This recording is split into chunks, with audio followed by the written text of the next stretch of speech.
It all starts 2 years ago with a terrible car accident on a dark road. We see that our main character was on a trip with his family when it all went down, but instead of passing on, he ended up waking up in a completely different and unknown world. In this new place, the young man was transformed into a hero with imposing armor and a sword. He completed the mission the gods gave him by defeating a giant, terrifying creature. So, as a reward, the young man asked to be able to visit that world whenever he wanted. For our character, that place was a welcoming and very peaceful refuge. It was a place that brought him a sense of peace and also of longing. Back in the real world, firefighters and ambulances arrive at the scene of the accident to help.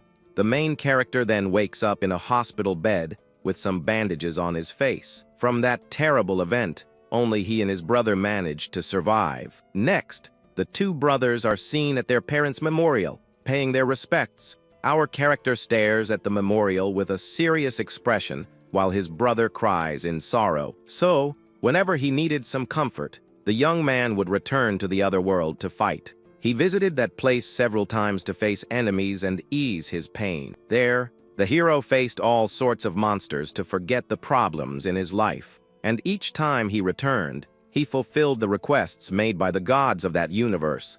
With his sharp blade, he eliminated any threat the deities pointed out to him. That's how the young man ended up becoming what they called contractor for the gods. He was now a precise problem solver for the tasks the entities gave him. A man's voice says the MC's work was clean as the camera pans to his white shoe. This gentleman in a suit walks through a battlefield and asks him if that wasn't his motto. The man addresses Jung-won, calling him contractor, while the kid is chilling on top of a creature. Sitting there, the main character swings his feet peacefully after another completed mission. The god's representative comments that he was told how things had gotten over there. From the scene of destruction, you can tell the battle had been pretty intense for the hero. With a calm look, Jung-won agrees with the man and says it really does look like it was tough. At that moment, the man in the suit asks if he'll want money as payment again. From atop the creature,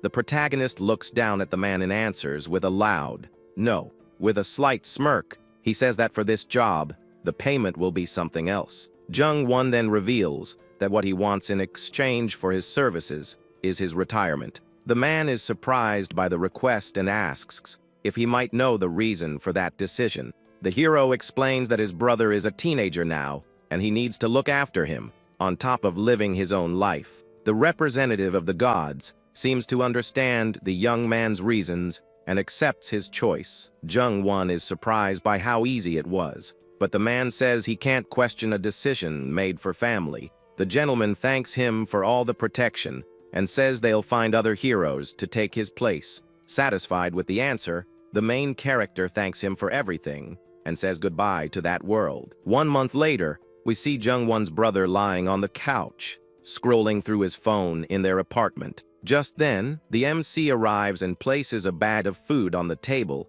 telling his brother to eat. The younger one, however, doesn't even move and stays on the couch, ignoring what was said. Sitting at the table, Jung-won asks his brother if he's at least studying for his future. The younger brother remembers 2 years ago when he used to hear the same lectures about getting into college. But back then, the MC had become a hero in another world after the accident. He recalls the moment he found out that only he and his brother had survived the tragedy. Seeing his little brother crying at the funeral made it feel like his entire world was falling apart. With all that pain, the older brother just wanted to go back to the other place and escape. He wished he could return to feel the freedom and power of being a great hero again. The young man wanted to feel like a hero one more time, maybe to be able to forget his pain. However, the gods didn't answer his call, and he snapped back to reality. Staring intently at his younger brother, the protagonist starts to suspect something very strange. He then wonders why he can smell the other world on his own brother. Jung-won considers the possibility that his kid brother might have visited that place, just like he did. The hero gets suspicious and wonders what the kid has been up to for the last 2 years. When his brother asks what he's doing, the young man just says it's nothing and plays it cool. Jung-won sighs and calls his brother, Yoon, saying he's not ordering him to study. The younger one, however, angrily asks what his brother expects him to do with his life now. The main character is taken aback, not understanding the boy's sudden, aggressive reaction. Yoon then explodes, saying that Jung-won hasn't said a single decent word to him in 2 years. He yells and asks where his older brother was when he needed his support the most. In his thoughts, Jung-won replies, "I was in the other world, making a living for you." Jung-won then gets up from the table, grabbing his jacket that was on the chair. He turns to Yoon and says that's why he's trying to get closer now. The younger brother just watches his brother get up and leave the kitchen without saying a word. After the argument, Yoon goes to the sink and tells his brother to clean up the food he left on the table. Suddenly, Yoon turns around and asks what his older brother is trying to do.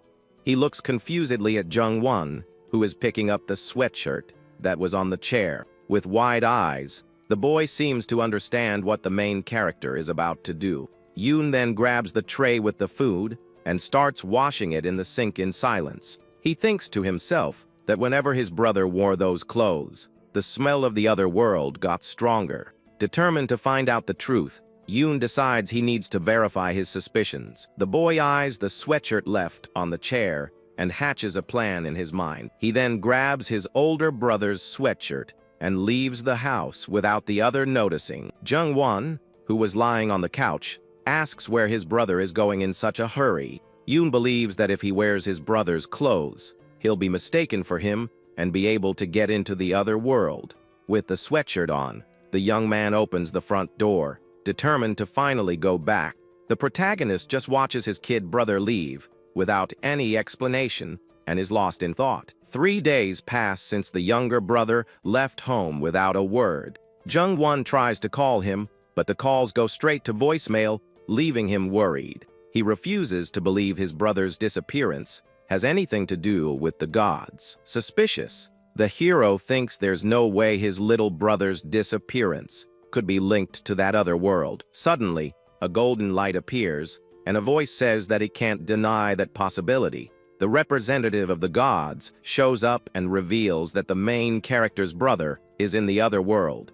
Jung-won looks at the man with a serious expression, without saying a single word. The hero sits on the couch and tells the man in the suit that he needs to explain everything. The man begins to tell him that 2 years ago, on the day of the accident, something happened. He reveals that Jung-won's brother was also taken to the other world that day. There, the younger brother was known as the hero of melancholy and was quite active in his own way. The representative explains that, just like Jung-won, his brother also wanted to be able to come and go. Jung-won gets annoyed and questions what the problem is, since he himself did it for 2 years. The man in the suit reveals that the protagonist was chosen by the world itself, not by the gods. He continues, saying they don't know what problems the constant visits could cause. Because of this, they ignored Yoon's presence in the other world for the last 2 years. However, the man says that today, it seems someone has finally noticed the boy's presence there. Jung-won asks if this happened because of the clothes his brother took from him. The representative says the clothes were the trigger, but the real cause might be something else. The protagonist becomes curious and asks what this other reason could be. The man then reveals that the true cause might have been the hero's retirement. Jung-won sighs in frustration, as it's only been 1 month since he retired from that job. The man in the suit reminds him that 1 month on Earth is equivalent to 300 days in the other world. Jung-won is shocked at the thought that someone was waiting for him to retire before making a move. The representative says several problems have come up since his retirement, and the protagonist asks what they are. The man in the suit confirms and reveals that Jung-won's brother is one of those big problems.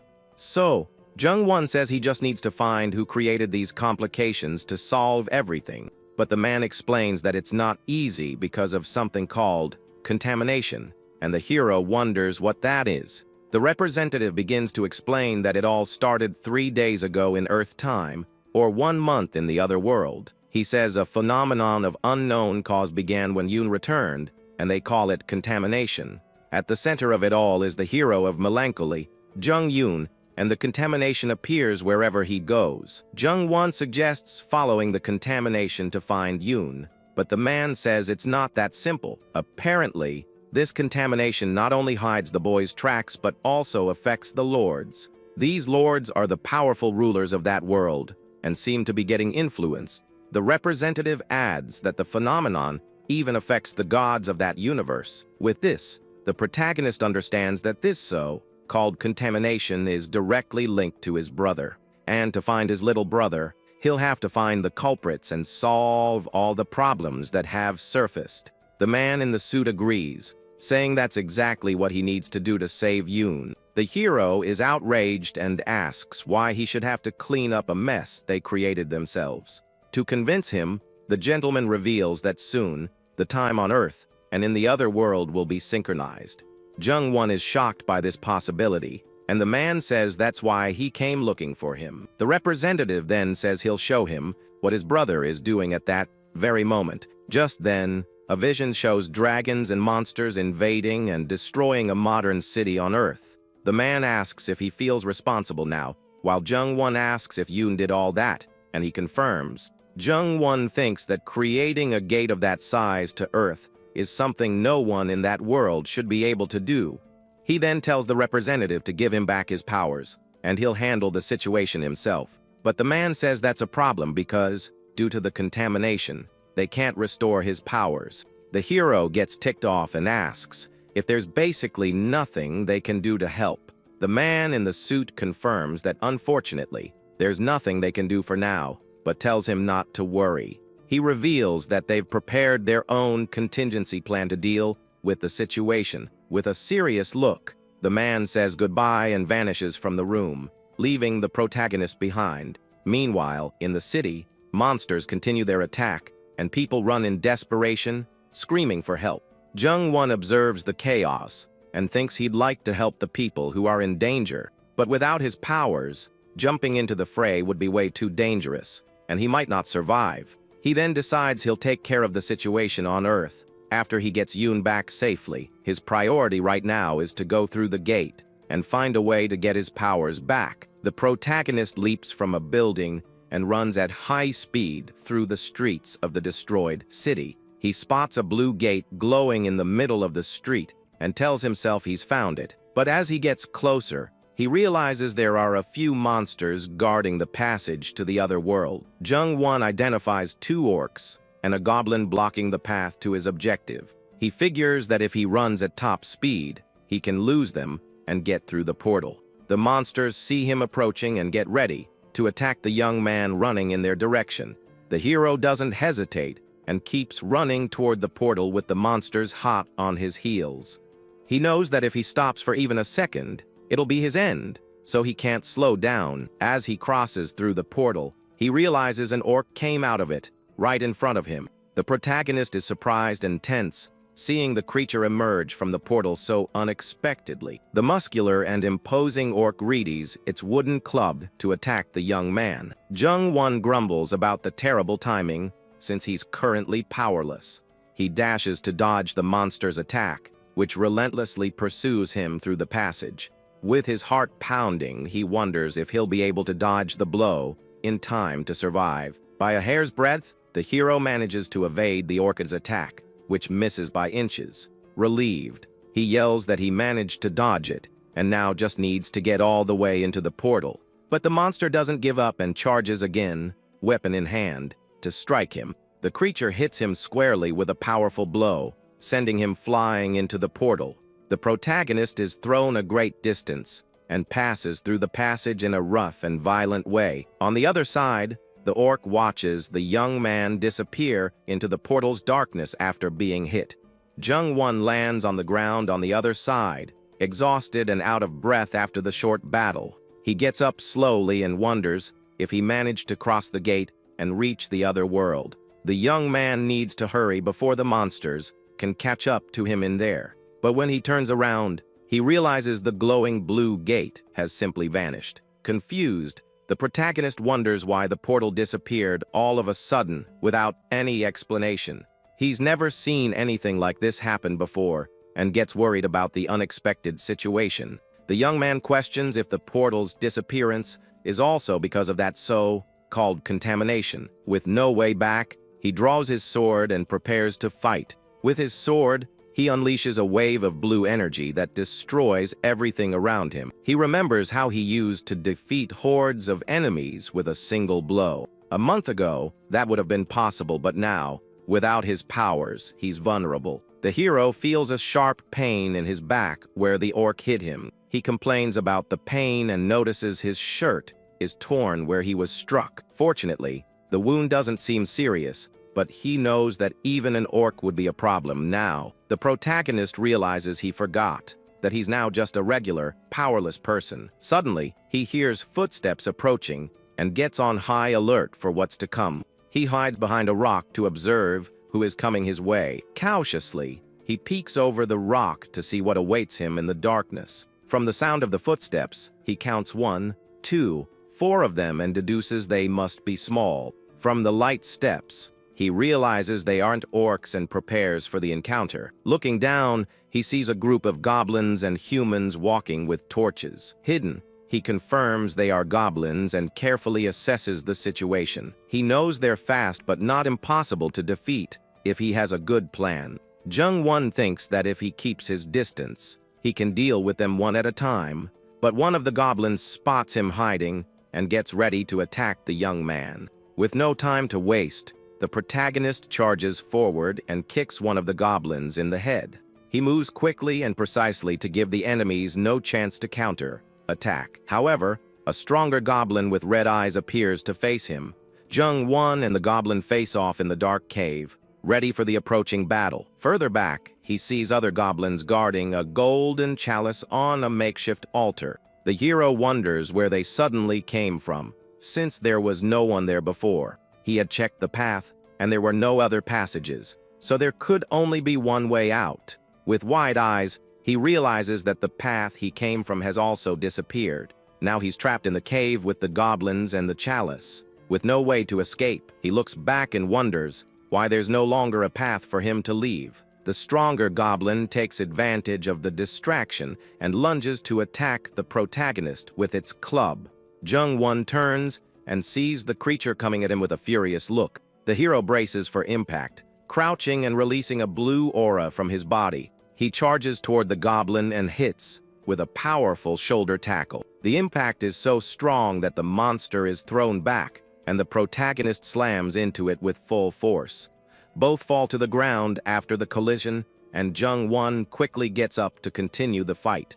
He picks up the defeated goblin's club and prepares to face the others that are coming. The goblins at the altar get on alert and scream as they prepare to attack the intruder. The stronger goblin gets up from the ground, feeling the power of the blow it received from the young man. Jung-won, now armed with the club, prepares to face the monster once more. The creature stares at him with its glowing red eyes, seemingly confused by what happened. Without hesitation, the protagonist attacks the goblin with the club, hitting it squarely in the head. He continues to strike the creature with a sequence of brutal attacks. With a furious look and glowing red eyes, he finishes off the goblin with a final blow.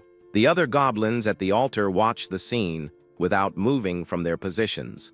The cave floor is stained from the result of the intense battle that just took place. Jung-won stands up, panting and covered in splatters after defeating the monster. The strong, muscular goblin lies lifeless on the ground with an expression of pain on its face. The protagonist, now armed with the club, cautiously approaches the altar. He observes the remaining goblins, who continue to guard the golden chalice without moving. The young man finds it strange that they didn't leave the altar, even after their companion's defeat. He sits down to rest for a bit and think of a plan to get out of this situation. The hero realizes this world is different from what he knew, and he feels lost. He wonders how he's going to get out of this cave with no visible exit. Looking at the chalice on the altar, he thinks the object doesn't seem to be anything special. Even so, he decides he needs to check the chalice to make sure it's not a trap. He approaches the goblins with the club in hand and calls them over for a chat. With a sarcastic smile, he tells them to take it easy and not get worked up. Jung-won walks toward the altar, ready to face the goblins waiting for him. He assesses the situation and sees there are 4 goblins armed with sharp spears. Since he's outnumbered, he knows he needs to end the fight as quickly as possible. He prepares to attack, taking a step forward with determination and courage. Without wasting any time, the protagonist runs toward the goblins to start the fight. The goblins scream in their strange language, ready to defend the altar at all costs. The protagonist charges toward them, and the monsters brace for the imminent attack.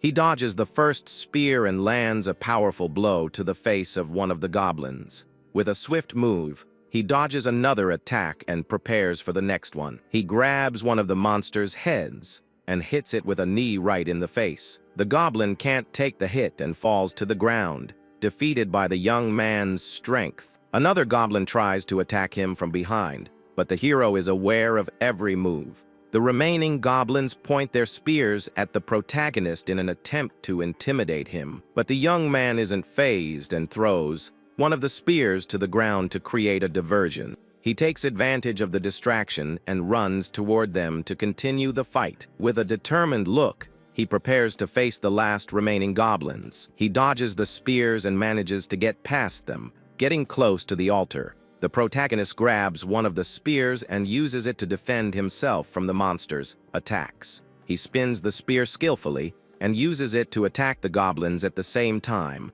With the spear in hand, he becomes a force to be reckoned with in the battle.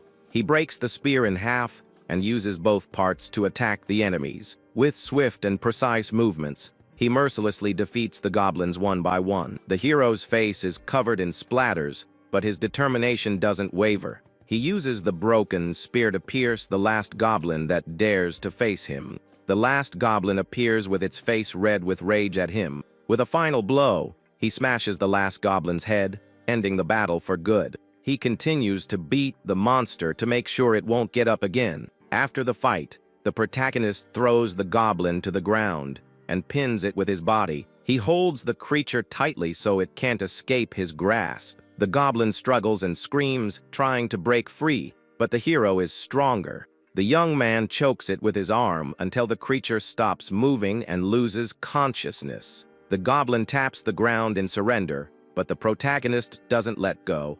After defeating all the enemies, Jung-won gets up and faces the fallen goblin. He walks toward the golden chalice, now that the path is clear of threats. The hero approaches the object and wishes for a gate to open so he can leave. Suddenly, a bright, golden light emanates from the chalice, illuminating the entire cave. The intense glow blinds him for a moment, and he shields his eyes with his hand. A notification sound echoes in the cave, and a blue screen appears in front of the young man. The screen displays information about the chalice, calling it the Forgotten Chalice. Jung-won complains that the gods always complicate things instead of helping directly. He looks at the screen and tries to understand what's happening with this mysterious item. Meanwhile, in the city, paramedics are helping the victims of the monster attack. The streets are filled with ambulances and rescue teams working to save the injured. The protagonist thinks that to find Yoon, he needs to locate another gate to the other world. He wonders if the remaining portals have already been closed or if there are any still open. Suddenly, a voice says the protagonist looks like he's been through the ringer, and he turns around, surprised. It's the representative of the gods, and the hero asks if they weren't done talking. The man in the suit says he found a way to restore his power and came to find him. Jung-won replies that this is annoyingly good news, and the man says it's not a bad deal. The representative explains that Earth currently has a system called Awakening. This system uses mana from the other world that leaks through the portals to Earth. The man awakens people's latent potential, just as the gods grant authority. Those who stop the monsters and close the portals are known as the Awakened. The protagonist then asks how he's supposed to restore his power with this system. The man reveals he created a one-person gate for him to use as he sees fit. He also enabled the hero's inventory so he can store important items. Jung-won asks how Yoon is supposed to use the gate if it's only for one person, and the man says he used all his authority.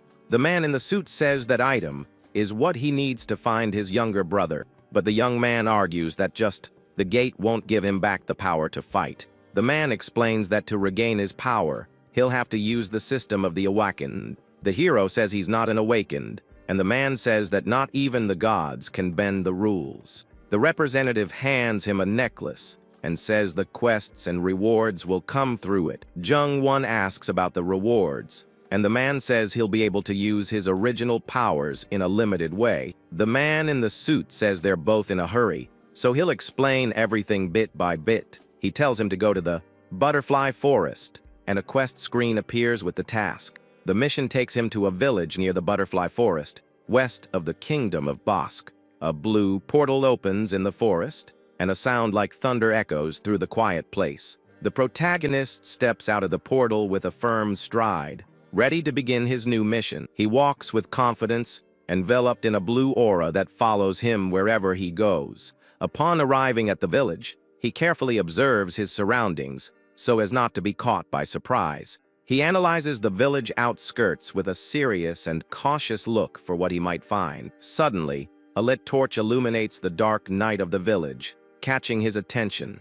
The young man turns and sees a group of villagers approaching him with torches and weapons. He finds himself surrounded by the villagers, who stare at him with suspicion and hostility. The entire village seems to be on alert and ready to attack the stranger who has appeared. Meanwhile, in the forest, a man runs desperately through the trees and darkness. He seems to be fleeing from something or someone, and his expression is one of pure terror. The man, panting and exhausted, continues to run without looking back, afraid of what's chasing him. He thinks he needs to hurry and warn the others about the approaching danger, but he trips on a root and falls to the ground, getting injured in the process of his escape. A blue energy hits him, and he screams in pain as he's caught by his pursuer. He tries to get up and keep running, but it's too late to escape. A giant, shadowy creature with glowing red eyes appears in front of him. The man is paralyzed with fear upon seeing the creature and stammers,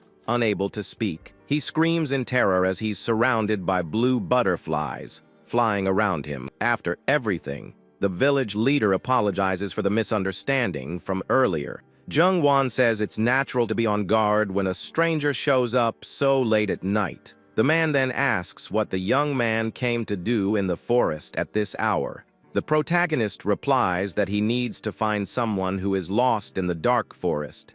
The village leader takes him to the entrance of the forest and says they've reached their destination. He points to the dense woods and says that this is the dreaded butterfly forest. The man offers to go with Jung-won, saying it'll be better with an experienced guide. He begins to explain that the main ingredient for mana potions is a blue mushroom, and this rare and valuable mushroom only grows in that specific forest and nowhere else. In the past, the forest was a safe place to gather mushrooms because there were no monsters. But recently, whenever someone touches the mushrooms, the forest's butterflies attack. The hero wonders if the butterflies were affected by the contamination and reaches out his hand to one. The guide stops him by grabbing his arm and warning him not to touch them under any circumstances. He explains that the butterflies' wings are sharp and can cause serious injuries. Jung-won then asks about the mushrooms and if the problem couldn't be with them.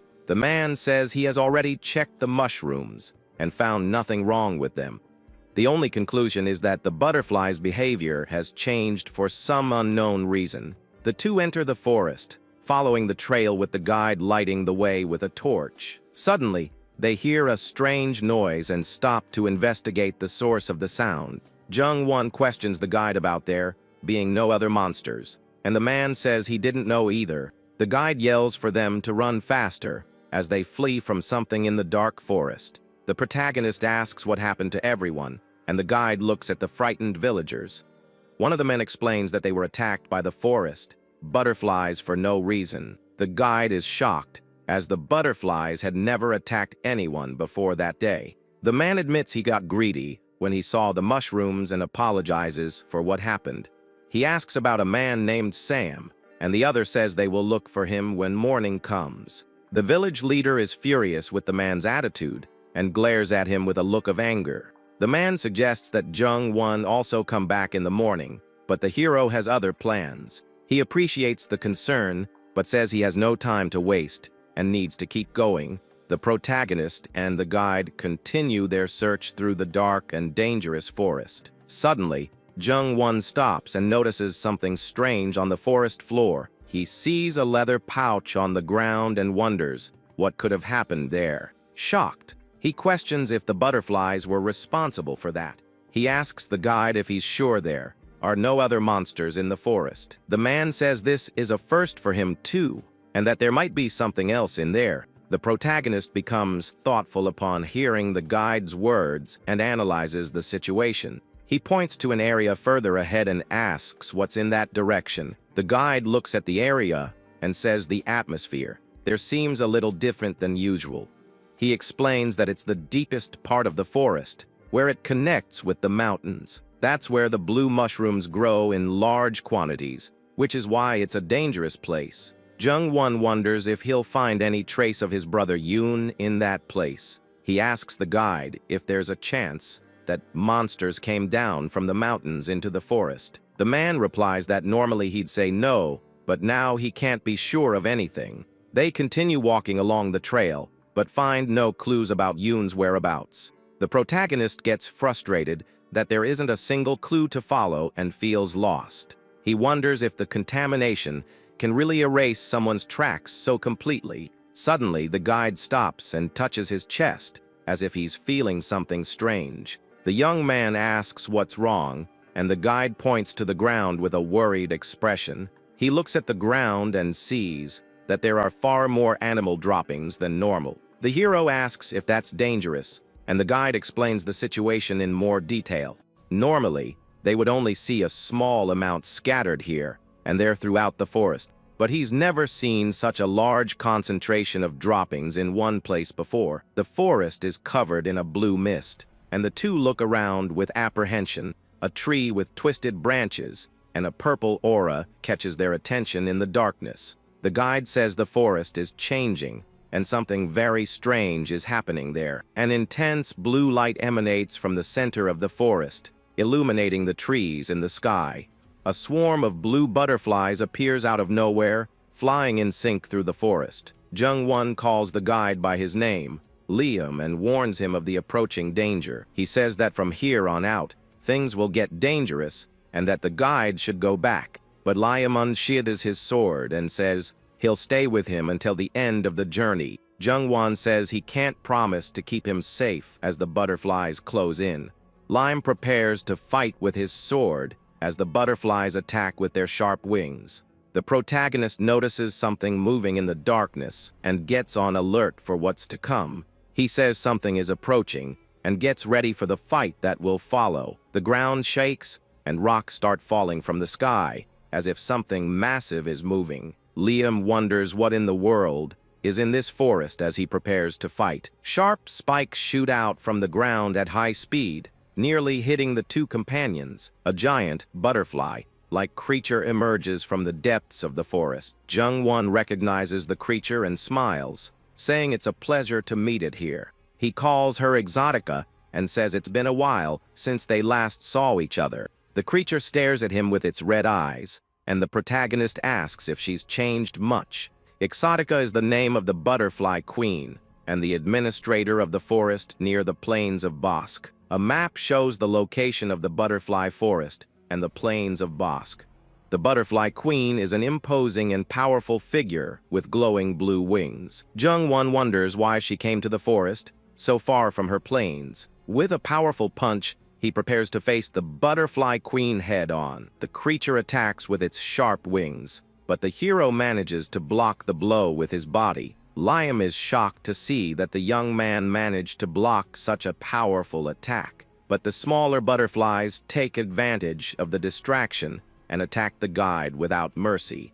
He screams in pain as he's surrounded by the butterflies, which cut him with their sharp wings. Jung-won wonders why the creature's shell is so tough and hard to break. The butterfly queen shrieks and attacks him with her sharp and powerful claws.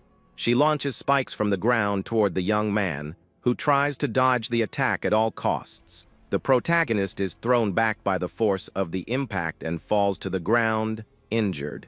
The creature launches more spikes and the hero dodges by rolling across the ground to avoid being hit. He gets up and looks for Liam amidst the confusion and chaos of the battle. The young man gets annoyed at the guide's uselessness and wonders why he even brought a sword.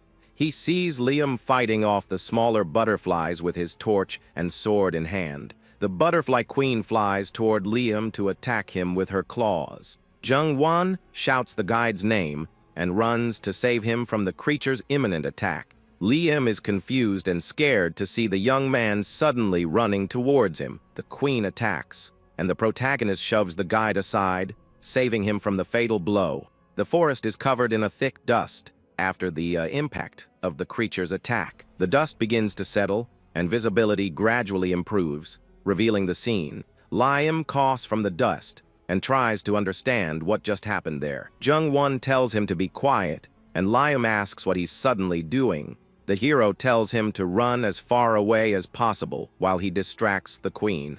Liam asks what will happen to him, and if he'll be okay alone in the battle. The protagonist says he'll only get in the way if he stays, and that he needs to get out of there. He tells him to go back to the village and warn the others about the danger that awaits them. Liam flees in desperation as the butterfly queen pursues him through the forest. The creature launches a powerful sonic attack that sends him flying with great force. The hero struggles to stay on his feet and resist the queen's attack. The impact of the attack shatters the ground, kicking up a cloud of dust and debris. He remembers a conversation with the representative of the gods about his powers. The man had said he could use a little of his power, even without being awakened. Jung-won had asked how little power he would have, and the man had smiled condescendingly. The representative replied that it would be enough to keep him from checking out permanently. Back in the forest, the protagonist is on the ground and thinks that the man was right. Liam runs to help him and asks if he's okay after the creature's attack. Jung-won yells at him to leave and run while there's still time to escape. The guide looks at the butterfly queen in fear and feels powerless against her. Reluctantly, he starts to run away, leaving the hero behind in the battle. The young man gets up and faces the queen, calling her name with determination. He asks her what happened, and the creature seems confused by the question. Jung-won opens his inventory and selects an item to use in the battle against the queen. The inventory is full of needles, and he prepares to use them as weapons. With a grunt of effort, he summons the needles, which surround him in a blue aura. He launches the needles at the queen in a swift and precise attack. The creature screams in pain as it's hit by the needles, revealing its terrifying mouth. He uses the needles to create blades of blue energy and attack the butterfly queen. The attack hits the creature dead, but doesn't seem to cause much damage. The hero summons a sword of blue energy and prepares for a more direct assault. He throws the sword at the queen, but the attack is easily blocked. The protagonist grows frustrated that his attacks aren't doing any damage to the creature. He notices that the contamination is spreading faster and faster through the forest. An intense blue aura begins to emanate from deep within the forest, catching his attention. He looks at the light and wonders if it's a trap to lure him in. But he knows that at this rate, he won't be able to win the battle anyway. The young man decides he needs to find and remove the source of the contamination first. The fight against Exotica will have to wait until he solves the main problem. The queen attacks him with her claws, but he dodges and runs toward the light. He gets up from the ground and prepares to run as fast as he can. With a determined look, he advances toward the source of the contamination. He runs through the forest, dodging the attacks of the queen who relentlessly pursues him. The creature launches spikes from the ground to stop him, but he manages to dodge them. He dives to the ground to avoid being hit and continues to run without looking back. With determination, he gets up and faces the blue light that awaits him at the end. He runs with all his might toward his final objective in the forest. After taking a few hits, he's thrown toward his final destination. Exhausted, he falls to the ground in front of a field of glowing blue mushrooms. The light from the mushrooms illuminates the forest, creating a magical and mysterious atmosphere. The protagonist gets up slowly, his face bruised and covered in sweat. He looks at his hand and notices it's trembling from exhaustion and adrenaline. With his back to the mushrooms, he faces the butterfly queen, who watches him from above. The creature lands on the ground and prepares for the final confrontation with the hero. The young man's hair begins to glow an intense blue, and his gaze changes. The necklace he received from the gods' representative starts to glow brightly. A mission screen appears, stating that he has found the source of the contamination and completed the mission. A new mission appears with the objective of defeating the contaminated queen and recovering the contamination. The mission reward allows him to use 10% of his original power for 10 minutes. The queen fires a red energy beam his way, but he stands his ground. The system prompt asks if he wants to use the reward, and he doesn't think twice about accepting. With his eyes glowing blue and his hair changing color, he gets ready for battle. In one swift motion, he slices off one of the queen's legs with a precise strike. The severed leg hits the ground, and the creature stumbles back, reeling from the attack. She screams in a mix of pain and rage, wounded by the hero who now wields a fraction of his true power. He mutters that she's way too loud, and that he needs to wrap this up, since he only has 10 minutes. Our hero wonders if 10 minutes will even be enough to take down the queen. With its leg gone, the creature loses its balance and crashes to the ground, completely vulnerable. He charges toward her, sword in hand, ready for his next move. The queen scrambles to her feet and lashes out with her claws, but he dodges with ease. The hero dashes toward her, weaving through her attacks and looking for an opening. He can feel the power coursing through him, giving him a renewed sense of confidence. At this power level, he thinks he might actually be able to pull this off.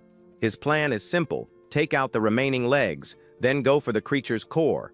He braces himself to strike the queen's other leg with another powerful, precise blow, but the creature unfurls its wings and takes to the sky, flying out of his sword's reach. Jung-won is caught off guard, wondering why on earth she would start flying now of all times. The queen glares down at him from above, her red eyes burning with hate. The queen unleashes her tentacles, raining down a storm of attacks on our hero. He realizes she's got all sorts of tricks up her sleeve and braces for whatever's next. The tentacles slam into the ground, kicking up dust and debris everywhere. Our hero dodges the onslaught, jumping and rolling across the ground to avoid getting hit. He can't help but think, isn't it kind of cheating for a butterfly to be packing tentacles? The guy vaults over spikes erupting from the ground, continuing his evasive maneuvers. He summons more needles and hurls them at the queen in a continuous barrage. Her tentacles move in a blur, deflecting the needles to protect the creature. Jung-won focuses, preparing an even stronger attack to land a clean hit. He fires a beam of blue energy that scores a direct hit on the queen, triggering an explosion. The blast kicks up a thick cloud of smoke and dust, obscuring the entire battle area. The queen's tentacles keep attacking, even after the explosion that just hit her. Our hero wonders if she's ever going to give him a second to catch his breath. He knows that at this rate, the fight will never end. He needs a new plan to bring her down. He has to find a way to drag her back down to the ground and finish this. The tentacles snake around him, grabbing him and hoisting him into the air, leaving him wide open. He's completely wrapped up in the tentacles, unable to move or break free. Our hero drops his sword as he's captured by the butterfly queen. He is lifted high into the air by the queen. After a moment, the battlefield is empty and still. The butterfly queen gets ready to strike the captured hero with her tentacles. She calls him by his name and lunges forward, her terrifying maw wide open. Our hero quips, asking if she even bothered to brush her teeth this morning, and prepares for what's coming. The creature shrieks in anger and attacks him with its tentacles in a furious frenzy. Jung-won apologizes, then prepares for the final blow that will end this fight. With one swift movement, he unleashes a needle of blue energy to free himself from the tentacles. The guy breaks free and falls to the ground as he slices the queen clean in two. The tentacles dissolve into thin air as he lands. The butterfly queen crashes to the ground, defeated, and the forest begins to return to normal. Our hero gets to his feet, feeling a sharp pain in his arm, where he was injured during the fight. He walks toward the field of glowing blue mushrooms waiting for him. The protagonist wonders if all he needs to do is collect the giant mushroom in the center. He calls out to Exotica, asking if she has any clue about what just happened. The queen doesn't answer, and her silence leaves our guy deep in thought. He says to himself that he can't do anything if he doesn't know the next step of the mission. The young man touches the giant mushroom, and a notification pops up in front of him. The notification states that it has detected contamination energy from the mushroom. He wonders what contamination energy is and pulls out the chalice he found. A new notification appears, explaining that the chalice is absorbing and purifying the energy. Our hero wonders if he's just supposed to take the contamination and not the whole mushroom. The chalice absorbs all the contamination energy from the giant mushroom in the blink of an eye. The chalice glows with purified energy as the forest slowly returns to its normal state. The butterfly queen lies on the ground, defeated, and our hero wonders if it's finally over. He puts the chalice away and thinks about what the reward for completing the mission will be. The protagonist gets closer to the queen, and the chalice in his pocket begins to glow again. He approaches the creature and asks what could have happened to her to end up like this. The tentacles that once covered her body dissolve, and the queen begins to revert to her original form. The creature starts to transform, enveloped in a brilliant blue light. She transforms into a woman with butterfly wings and light blue hair. The woman calls him Contractor and looks at him with her eyes closed, a serene expression on her face. Our hero smiles and says she's beautiful again, just like before she was corrupted. He remembers when he first met her, a long time ago on one of his missions. She had told him about the 13 trials born from the abyss to bring about chaos. These beings were fated to plunge the world into total chaos and destruction. But the protagonist's existence forced them into hiding, to bide their time. He wonders if they've resurfaced, now that he's officially retired. The queen tells him he must reclaim his power and return the trials to the abyss. She says this is the fate the world has chosen for him, and there's no escaping it. A blue light surrounds him, and he is suddenly transported somewhere else. He finds himself in a dark, mysterious place. He grumbles that the queen just drops these cryptic bombshells and then leaves him to deal with the mess. The protagonist looks back at the forest and wonders if it also returned to normal after the battle. A mission screen appears, informing him that he has completed the mission and cleared the first trial. As a reward, he can now use 30% of his original power for 7 minutes. A new mission pops up. Find the missing lord of the woodland kingdom. In the middle of a dense forest, we see a giant tree with a guy resting near it. Then, out of nowhere, a voice asks why he's sleeping instead of just getting out of that place. At that moment, little blue butterflies start to glow very brightly, flying through the nighttime scenery. The guy wakes up in a panic and screams loudly, telling those insects to stay away from him. But our protagonist looks at the scene calmly and tells his partner to stop the drama and get up. The terrified man then asks if the young man doesn't see the attack from those magic butterflies. However, everything seems perfectly normal to the hero, who stays still while the other guy cowers on the ground. With a little smile, he explains that the little creatures are just trying to keep everyone away from danger. At that moment, the young man reaches out his hand and asks if anyone actually got hurt there. The guide looks at the villagers carrying torches, who seem very frightened by what happened. He then asks what happened to the monster, and the protagonist replies that he's already taken care of everything. With that, the entire forest returns to normal, and mushrooms begin to grow in that spot again. From a distance, we can see the small village surrounded by trees, and the sound of the fight fades away for good. Then, the village leader approaches and asks if Liam the guide is all right after all that trouble. But the man assures him that the place is now safe, and that everyone will be able to get back to work soon. At that moment, the older man in the vest asks what happened to the person who was with the group. Liam explains that the young man had no time to lose and went straight toward the plains. Suddenly, a counter appears on the screen, showing that there are only 3 seconds left for something to end. As time runs out, the number 2 shows that the mission bonus is almost over. At the last second, a notification confirms that the mission reward time limit has finished. Then, a very strong impact hits the ground, kicking up dust after the hero falls from the sky. Because of this, the protagonist slams into the ground with great force, letting out a cry of pain from the hit. He lies there and thinks that time passes way too fast during an intense battle. At that moment, the young man feels exhausted and comments that lying down like this makes him sleepy. Then, a message warns him that in the next task, he will be able to use 30% of his power. With this information, the hero realizes that the next mission will be much more serious and dangerous. But before anything else, he decides he needs to solve a problem that has appeared right in front of him. Then, a very sharp blade is placed against his neck while he's still lying there on the grass. An unknown woman is holding the sword, and the young man tries to say he's not a suspicious guy. With a very serious look, she asks if he was the one arriving at high speed just a moment ago. The woman then observes the hero's face with suspicion, maintaining her combat stance the whole time. But the protagonist just lets out a nervous little laugh to try and ease the tension of the encounter. The warrior then decides to put her weapon away when she realizes the young man doesn't seem like a real threat. With a firm gesture, she tells the young man to follow her through the dark forest without asking any questions. He gets up very slowly and watches the woman's silhouette while catching his breath. Soon, the two of them arrive at a makeshift camp with several people gathered around a campfire. At that moment, a guy shouts excitedly, saying that she's finally back with news. The group of mercenaries then asks the woman named Claire how the area scout went.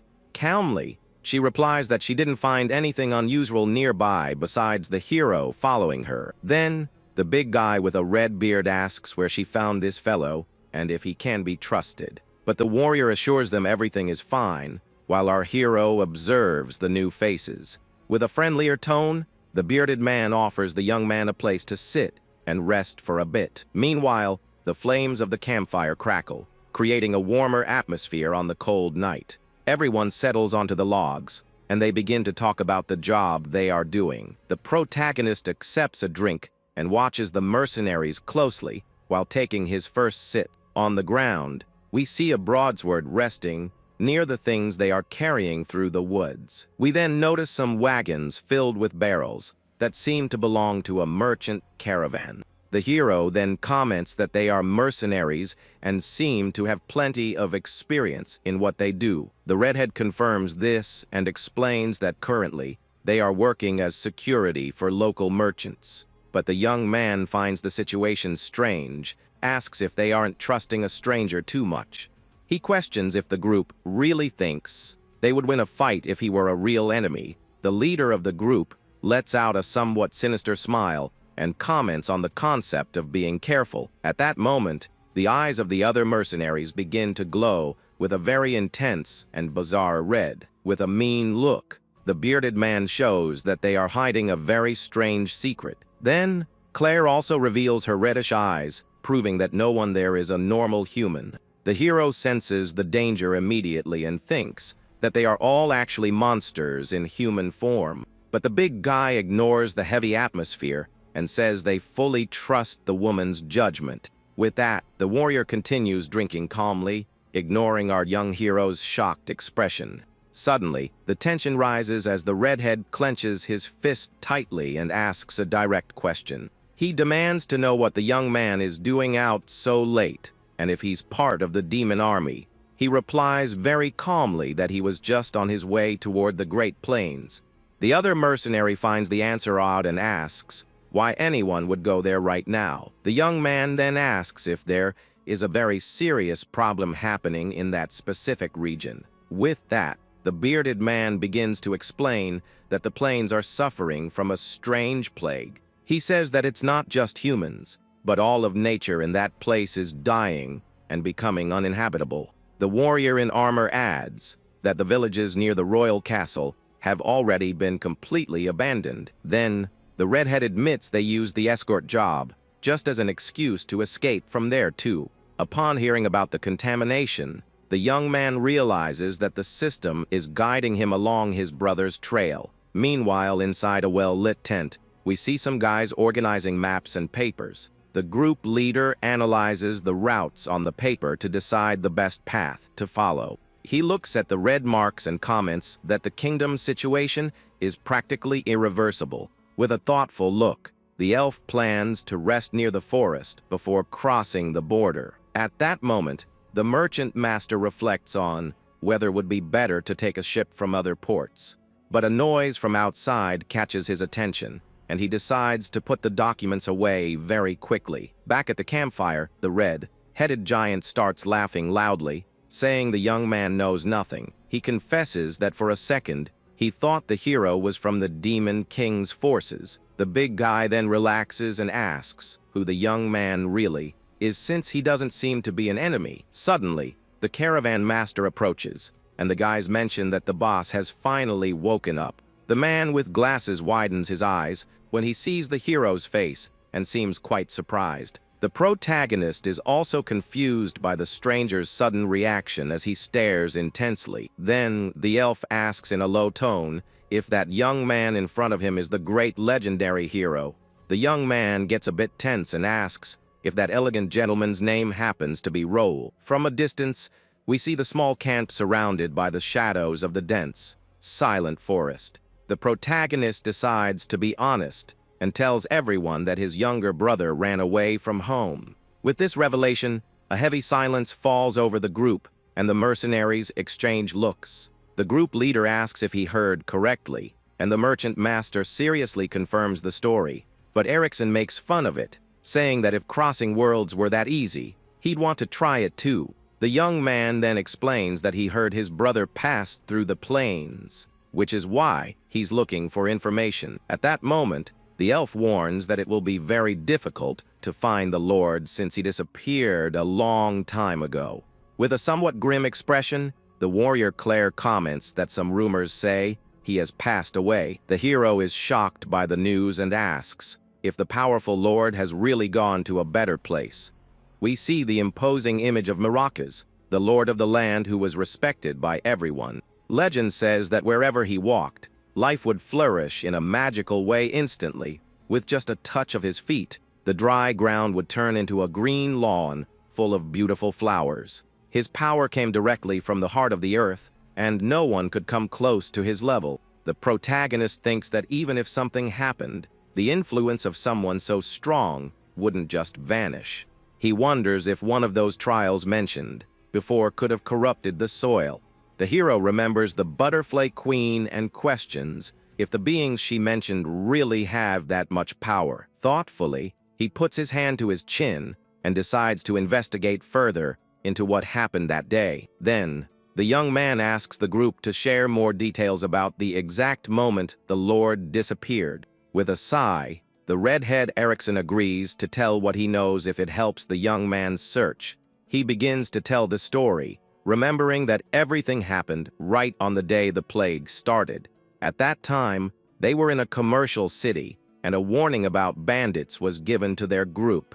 In the memory, the bearded man is complaining that people were worrying too much for no reason, but the elf Roll gave lectures, saying that well-known routes are exactly where you should be most careful. Suddenly, a very strong tremor shakes the ground, putting everyone there on high alert. Roll panics and wonders if this is the start of an earthquake that will destroy everything. The wagon horses begin to neigh in fear as chaos takes over the streets. Erickson runs toward his master and asks if he is injured after the initial impact. With that, the building walls begin to crack and pieces of stone fall from high above. The merchant kneels in despair as the roof of a building collapses right on top of him, but the red-headed warrior acts fast and draws his weapons, which glow with a very strong blue energy. He uses his magic blades to destroy the giant debris before it hits the ground. The big guy shouts for his master, trying to keep him focused while protecting the disaster area. Roll looks up, terrified, realizing he was almost crushed by the falling stones. Erickson orders him to take the merchants to a safe place as fast as he can, but the elf is worried about his friend, who promises to follow them right after seeing to the danger. Then, the redhead runs with speed through the debris of the city, which is being completely destroyed. As he moves forward, he wonders if the Demon King's army has launched a surprise attack against them. The brave warrior passes through the castle gates, seeking the source of all that destruction. Running very fast, Erickson's boots hit the ground of that ruined city with force. Then, the mercenary looks up, completely shocked, and wonders what on earth is happening. A bizarre vision appears, with entire mountains being razed and broken on the horizon. Back in the present, the redhead finishes telling his story, and the embers of the fire crackle. He explains that the plague took over everything and forced everyone to leave. But the hero remains in total silence upon hearing that the plains are now just a lifeless desert. At that moment, the travelers wish the young man luck as he prepares to continue his journey alone. Master Roll bows and says he truly hopes the young man finds his brother. Then, the protagonist moves away from the group, thinking the forest path should be fine. With determination, the young man walks under the blue sky toward the place where danger awaits. As soon as he arrives at his destination, his feet step onto dry land full of very deep cracks. But with every step, the hero notices that the destruction there was much greater than he imagined. Then, a strong wind blows, kicking up dust over the remains of creatures scattered on the ground. The young man looks toward the horizon and remembers the butterfly queen's words about the trials. With that, he wonders if the lord of the land faced a powerful enemy during the contamination. Then, the system activates a mission to find Lord Maracas in the plains in exchange for power. At that moment, the hero stops suddenly upon feeling a strange vibration coming from underground. From a distance, he observes the giant rock formations that look like scars on that dead land. With an analytical look, the young man tries to find any clue indicating a recent battle. We then see the vastness of the desolate scenery, where the hero is just a tiny dot on the map. Suddenly, a memory emerges, showing two mysterious figures talking in total secrecy. Then, a purple and dark energy begins to manifest, creating a whirlpool of pure chaos. With destructive power, the hooded figure launches his magic against the ground without any mercy. At that, the earth obeys the command and begins to rise in enormous blocks all over the place. Lord Maracas uses his ultimate skill to create a giant barrier against the attack, but the purple smoke keeps advancing, trying to break the Guardian's natural defenses.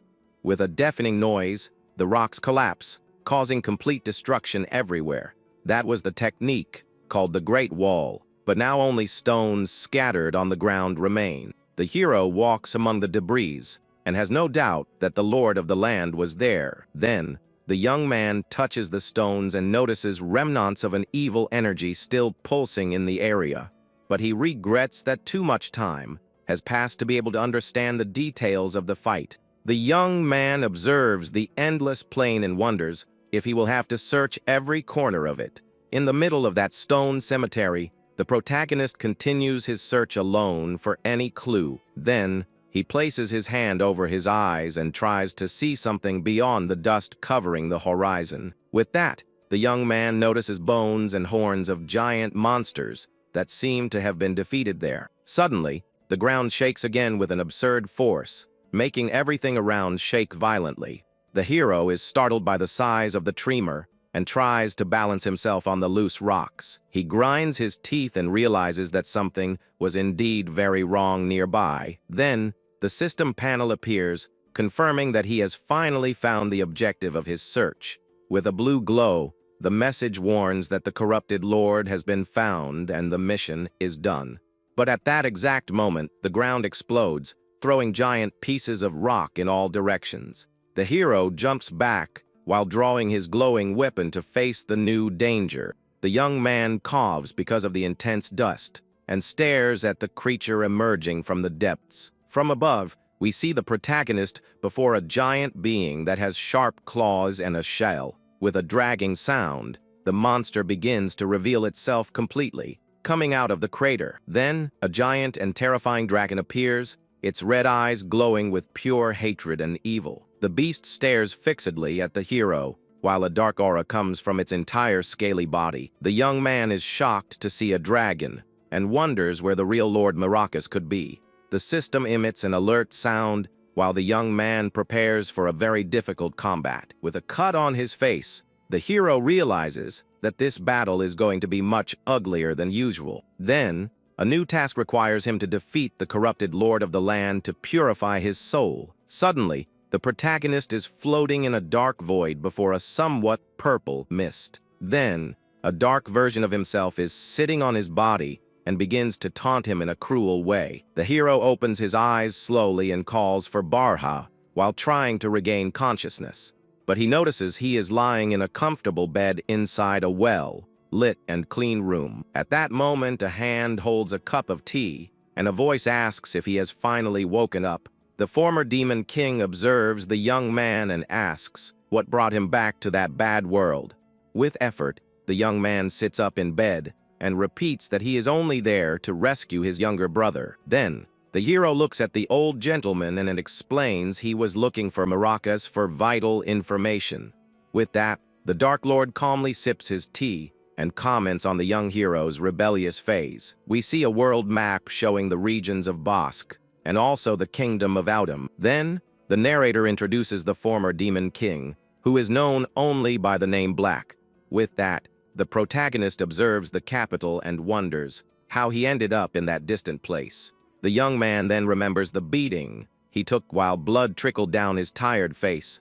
At that moment, we see a hand pulling the collar of a shirt during a very sudden movement, but the former dark boss attacks with his purple energy, showing all his absurd power. With a precise strike, the hero is thrown far away while a magical explosion occurs. The Lord smiles and comments that it was quite fun seeing the young man get beaten like that. But the hero complains about his coldness and asks what the fellow was doing on the plains. Then, the king says that he also went to find maracas and asks if the young man knows about the trials. At that moment, the young man becomes thoughtful and says he heard a bit about it from Exotica. With that answer, the man comments that the subject will now be much easier to explain. The Lord then states that he believes maracas himself ended up becoming one of the trials. Because of this, the protagonist is surprised and tries to process the information about his missing friend.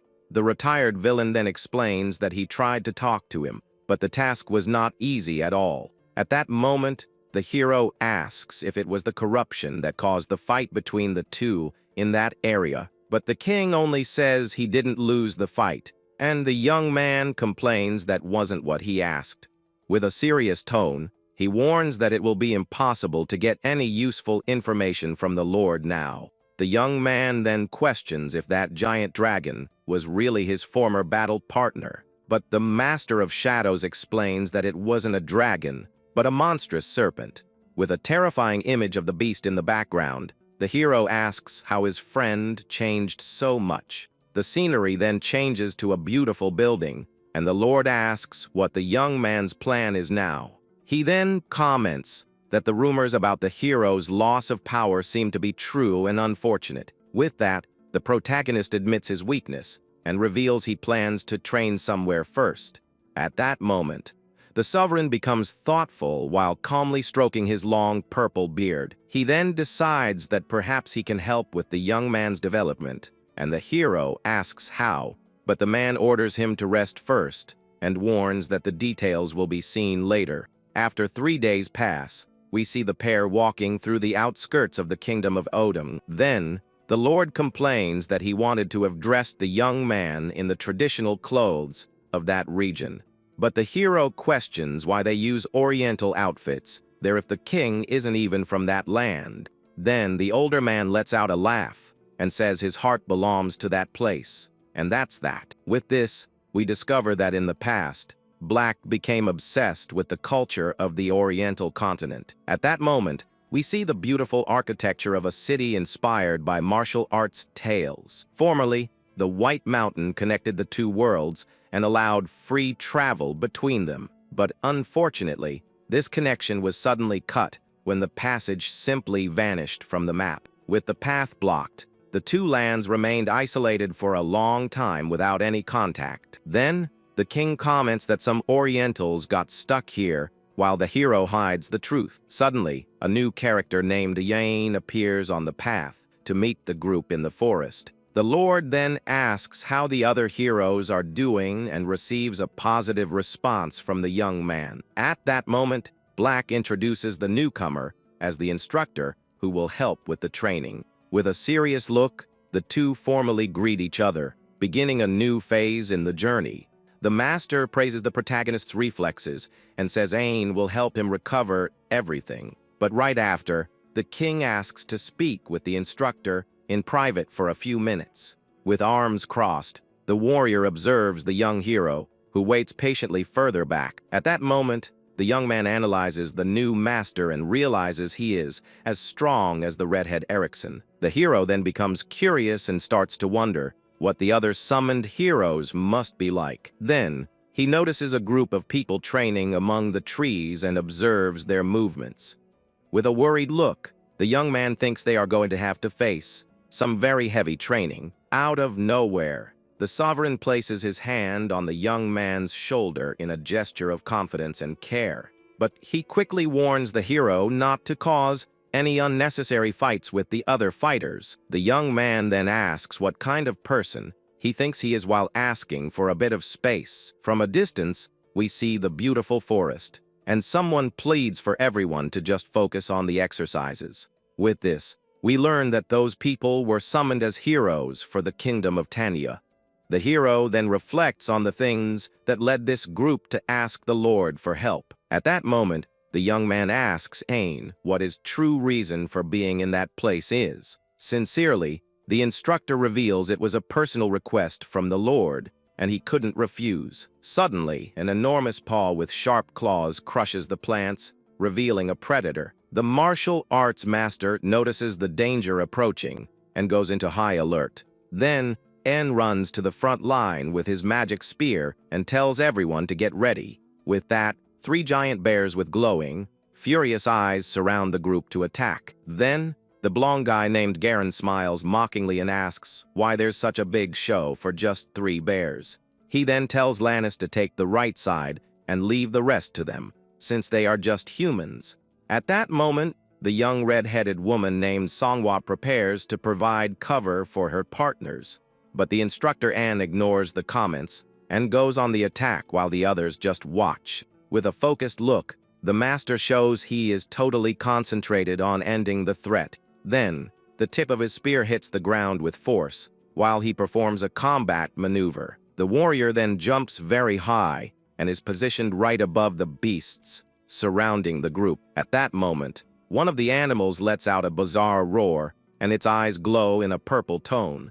But Ain descends from the sky with his weapon in hand, ready to deliver a fatal blow to the creature's head. Because of this, an explosion of blue energy occurs and hits the monsters, clearing the path. We then notice that the bears have a dark mark on their heads, indicating they are corrupted. The blonde guy then shouts ironically, praising the guide's good work, while the protagonist just watches. With arms crossed, the young man thinks that those heroes were simply discarded by the kingdom. But the master in blue continues advancing against the beast with impressive agility. At that moment, we see Anne's face surrounded by blue sparks while he prepares his strike. With a serious look, the protagonist realizes that this is a chance to test the group. Then, the instructor attacks again with his glowing spear, showing precision in his strikes.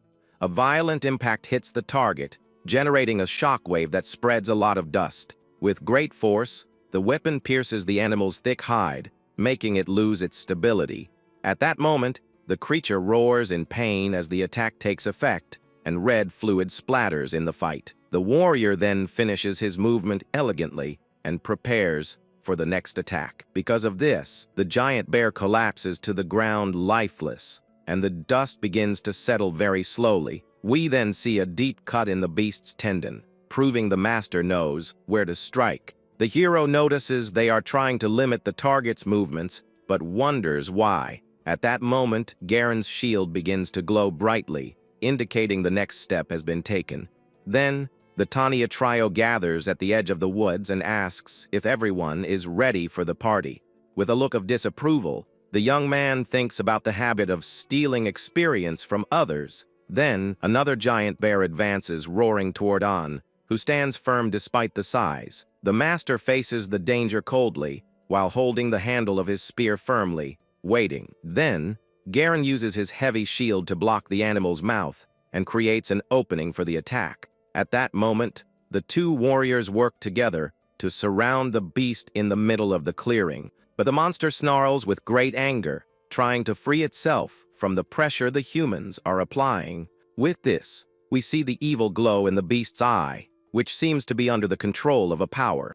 Then, the blonde guy laughs and taunts the instructor, saying a guide who can't handle a beast is useless. He then delivers a powerful blow and orders En to limit himself to showing them the correct path. With a sudden movement, a piece of the creature's skull flies away, ending the fight. At that moment, the bear's head rolls across the grass in a nasty way, and the other heroes celebrate. Then, a metal boot steps arrogantly onto the defeated body, showing their overconfidence. With a victory smile, Garen poses over the catch and says the real hero has arrived. But Master In gets very irritated by the young man's lack of respect and stares at him with anger. Then, the life fades from the monster's eyes, while the tension between the allies only grows. Lannis runs with his daggers in hand, showing that his thirst for battle hasn't ended yet. Then, Songhua invokes her wind magic while shouting the name of her special ability. At that moment, invisible blades of air slice everything around, proving she is a mage. With the area clear, they comment that the Lord's guide only served to give them free experience. But the instructor grips the handle of his weapon so tightly that a blue aura begins to come out of him. With his eye glowing red, he orders the blonde guy to never call himself a hero again. Then, Garen returns the sinister look and asks if some hero saved his life in the past. The two then begin a tense stare down, and bolts of energy shoot between them in the forest. From a distance, the protagonist observes the entire scene and realizes the atmosphere between them is about to explode. With that, the young man questions their arrogant way after only finishing the job. At that moment, the young man stands alone in a clearing while feeling electric sparks in the air. The hero then stops and wonders why he is feeling such a familiar energy from there. Then, the master approaches, announcing that everything is over, and asks the young man to accompany him back. But soon a voice shouts from the back of the trail, telling the guide to hurry up, because they don't want to waste time. With a suspicious look, the young man looks back and wonders if he imagined that sensation. We see only the dense foliage of the trees, hiding secrets under the late afternoon light. In the middle of the brush, there is a large stone with things written on it, and a glowing hole right below. Then, we read the names of Kiyosu and Youngie marked on the rock, and a strange energy pulses. Finally, we see the full camp during the night, with several tents around campfires. En takes a piece of jerky out of his bag, while the hero watches the snack closely. Then, the young man asks if that's all he has to eat, and the master confirms with a nod. From a distance, we see the other warriors sitting around the campfire eating a nice meal. But the instructor ignores his neighbor's feast and continues chewing his very simple snack. The young man then looks the plate full of juicy meat and thinks that it looks very good. With that, the protagonist suggests they also eat something better, but the guide says that's enough. But the young hero complains that wasn't exactly the point of his question at that moment. Then, the arrogant blonde guy calls the young man a rookie, while finishing his dinner with a superior air. Garen then says with a smile that he's looking forward to working with the new member tomorrow, but the protagonist just stays silent and observes the fellow's overbearing behavior. At that moment, the hero decides to get up and leave the area to focus on what's important. With firm steps, he walks away from the tents, and the sound of the conversations fades away. The blonde guy then asks why he's leaving all of a sudden, while he continues eating his meat on a skewer. He then asks if the rookie wants a piece of dinner, with a very annoying, mocking look. But the young man totally ignores the provocation and keeps a serious face as he goes on his way. The king then asks the hero to focus only on training, and he lets out a tired sigh. The young man then wishes the group a good meal, and the blonde guy calls him a coward for no reason. Then, the other heroines ask if that guy is also a hero, and Garen immediately denies it. Mockingly, the blonde guy states that the young man is nothing more than a simple errand boy for the rest. He then tries to confirm his mean opinion with An, who remains seated, just watching, but the guide announces he's going to scout the area and totally ignores what he said. Then, the blonde fellow plays with his fork while showing total confidence in his strength. Because of this, the redhead asks if he wants company out of fear, but he just laughs at her suggestion. Meanwhile, the The wind blows hard in the clearing and kicks up several dry leaves around the protagonist. The hero begins to move with extreme speed and creates several trails all over the field. At that moment, he wonders if the energy he felt before was some trace of contamination, but he quickly dismisses the idea because the magic chalice didn't react, and he still has doubts. Then, the young man realizes he can't depend only on the item and needs to increase his power soon. With that, he closes his eyes and begins to concentrate his blue aura, remembering old fights. The young man takes a deep breath and decides he needs to start over from scratch to build a solid foundation. At that moment, he focuses entirely on feeling the flow of mana running between his open hands. Then, a whirlpool of force begins to spin around him, and he concentrates deeply. With repetitive movements, he trains his foundation to ensure his evolution is perfect. Then, the hero assumes a firm combat stance and releases his energy in a controlled way. He tells himself he will keep trying until he manages to master the wind technique. Suddenly, a giant hurricane appears in the middle of the forest and destroys everything in its path. With the impact, a crater forms in the ground, while stones and leaves fly in every direction. The young man observes his hand and wonders if a blast of wind is still his power limit. But he believes that at this rate, he will soon reach the level of the yellow wind with much effort. Then, the young man notices that Ain is watching his training, hidden behind a distant tree. At that moment, we see the intense glow in the guide's eyes, who seems impressed by the hero. The young man asks if he received orders to watch him, and the master confirms it's something like that. Then, the hero remains in silence while staring at the instructor, seeking to understand his intentions.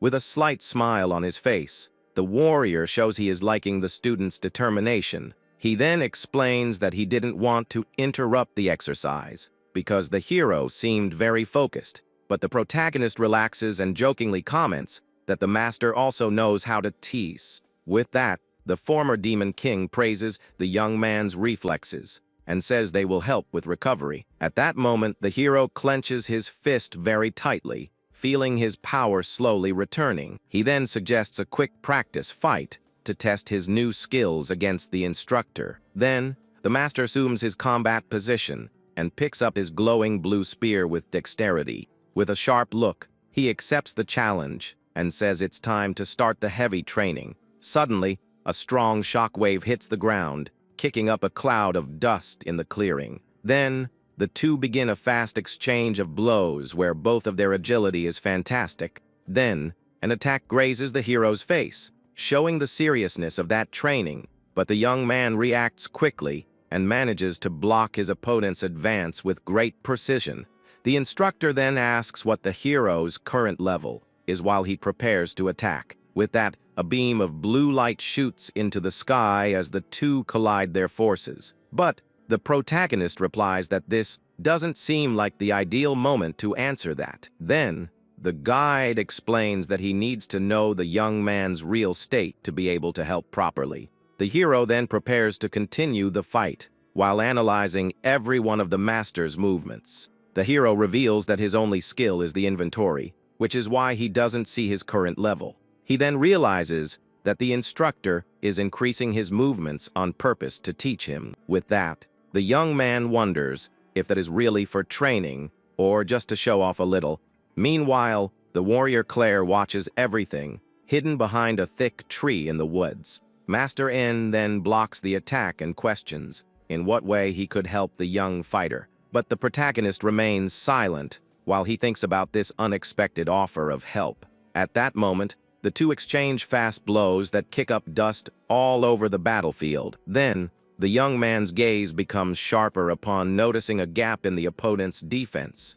The young man then comments that he might need help in a different direction than normal training. With an agile movement, the master asks what kind of direction that would be that the rookie wants. Then, the protagonist moves like a blue blur, easily escaping the instructor's weapon. Master N's face then demonstrates total concentration as he focuses on the student's steps. With a precise kick, the hero tries to hit the master, who defends himself using the spear's handle. But the young man says he will tell the details later, because he will also need Lord Black's permission. Then, the warrior in blue praises the rapid evolution, and the hero gives thanks for the support received. The hero then asks a serious question about when the other heroes started being summoned. With that, and replies that it was about 1 year ago, coinciding with the time the hero stopped. At that moment, the master notices that the young man's attacks are getting sharper and more dangerous. Then,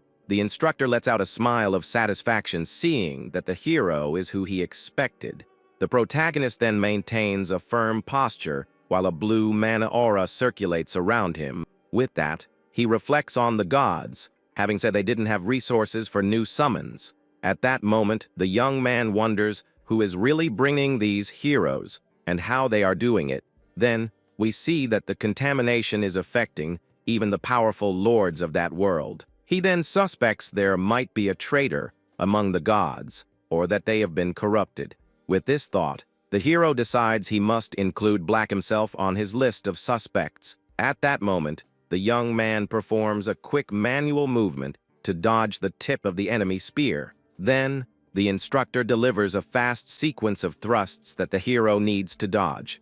Master An is then shocked to notice that the young fighter's speed has increased a lot. Meanwhile, the spy Claire decides that training should continue to be the group's priority. With that, the protagonist understands the real reason Black placed N as his tutor. At that moment, they discuss the Demon Kings, and Ain says there has been nothing strange, but the guide warns that mutant monsters have started appearing very frequently lately. Then, the hero thinks about the contamination in Odom while dodging the spear strikes.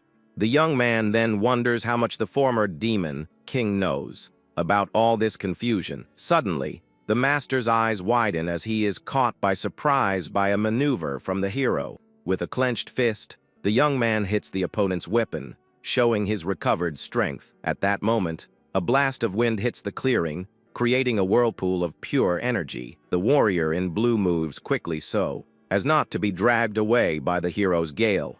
The instructor then asks what the hero's true relationship with the Dark Sovereign is. Calmly, the young man replies that they have an old connection and he asked for help with training. Then, N realizes there are secrets the hero still doesn't feel comfortable sharing, but the young man jokes, saying the situation must be much harder for the Lord than for him. With that, the master decides to end the fight for today and tells the young man to rest for the next day. At that moment, the hero watches the instructor leave and regrets not having seen all his techniques. Then, the master's boots step on the damp grass as he moves away in silence through the woods, and then looks back one last time, maintaining a thoughtful expression about his pupil. From a distance, he observes the other group members, who continue practicing their strikes in the dark. We then see an aerial view of the camp, with the tents lit by the campfires. Then,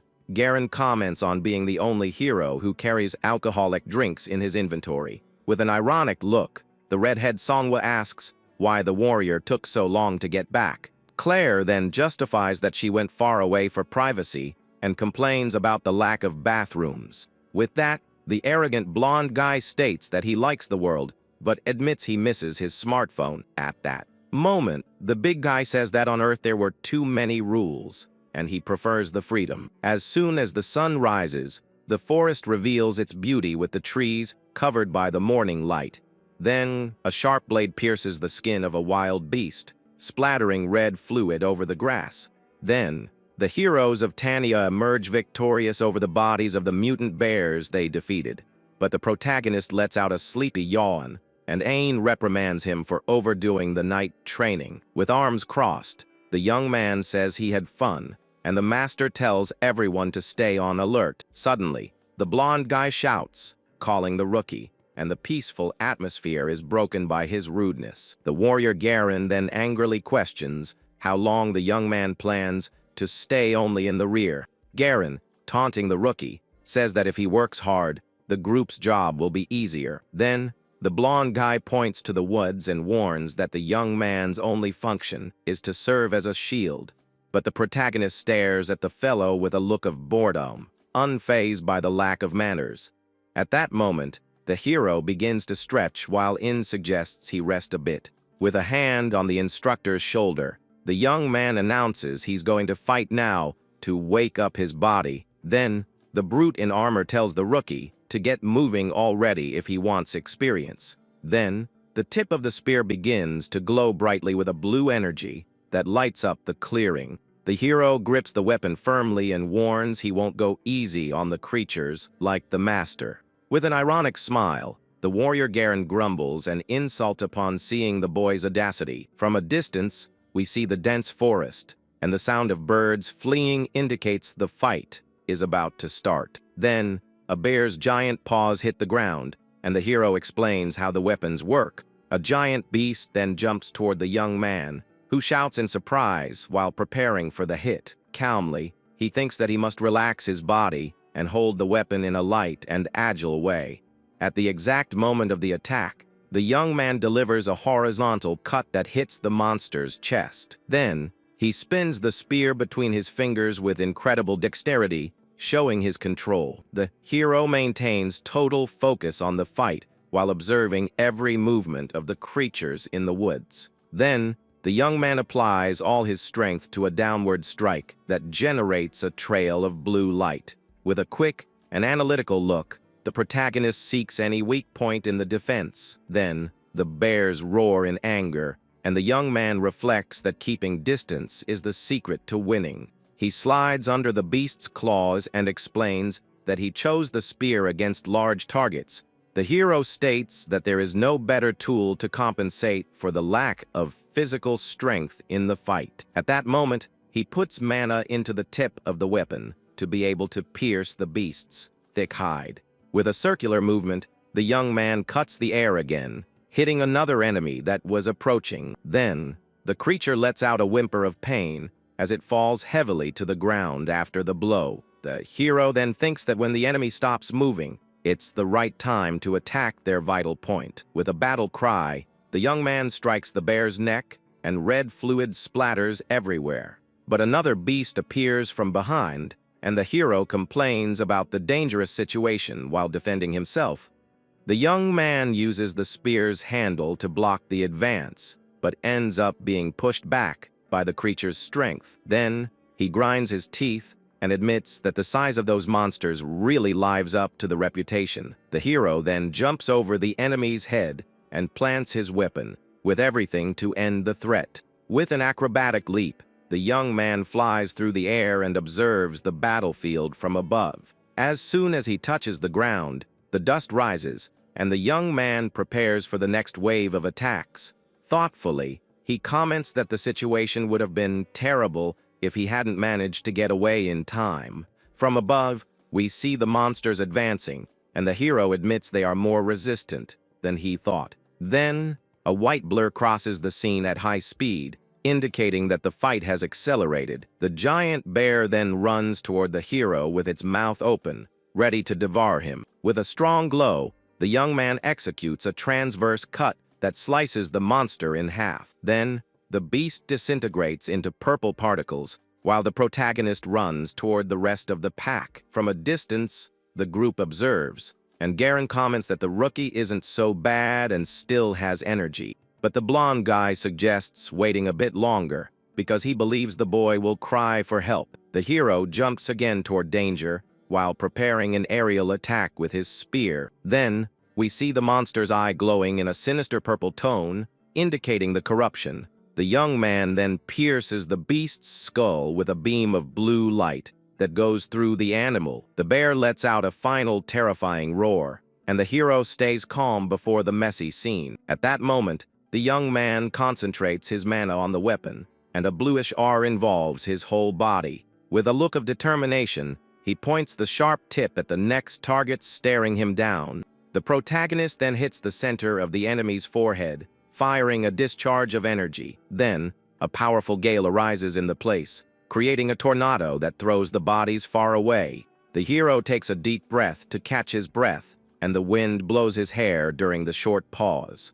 Looking at the trail, he wonders why the number of monsters doesn't stop growing. Then, the young man realizes there are other types of creatures there besides the forest bears. We then see a black and bizarre claw coming out of the shadows, and the young man notices it's dangerous. With a smile on his face, the blonde guy says the bears are having a field day, and Songwoo watches. The group discusses if the hero is capable, and the big guy says he seems to be managing for now. But Master N feels something is wrong and warns that there is another evil presence nearby. He then decides to interrupt the training and takes a step forward as the tension only increases. With the ground shaking, the instructor orders everyone to think well before making a decision, and then faces the warrior in armor and asks what he thinks he is doing now, but the blonde guy mocks him and says he prefers the guide to stay out of it without interfering in the combat. Then, the master narrows his gaze and thinks that dealing with those three wouldn't be the biggest problem. In reflects that he must avoid fights because of the Lord's position and diplomacy with Tania. Then, the master agrees to the terms and hits his weapon's handle on the ground to end the conversation. But he seriously warns that he won't wait for orders from anyone if the danger becomes too much. Then, the blonde guy smiles mockingly and says they can discuss that when the time comes. We see the hero surrounded by beasts in the clearing, and he thinks the situation is manageable. With a fixed gaze, the warrior in blue decides to wait a bit longer to see the others. At that moment, the young man realizes those arrogant heroes aren't going to move to help. Then, a giant bear roars, and the hero understands they are just waiting for him to get tired. Then, several beasts surround the young man at once, showing that the circle is getting tighter. But the protagonist uses a magic skill and states they won't have a chance against him. From a distance, the blonde guy observes the flying blades and comments with disdain that it's all for show. With a convinced smile, the brute says the boy couldn't even scratch him. At that moment, we see several cuts of blue light tearing through the air, while the hero performs his technique. Then, the young man continues, facing the horde of monsters and reflects on the forest creature. Then, the image of a bizarre monster appears, and the young man suspects it's stronger than Exotica. With determination, the hero prepares his glowing weapon, thinking he needs to act before the beast.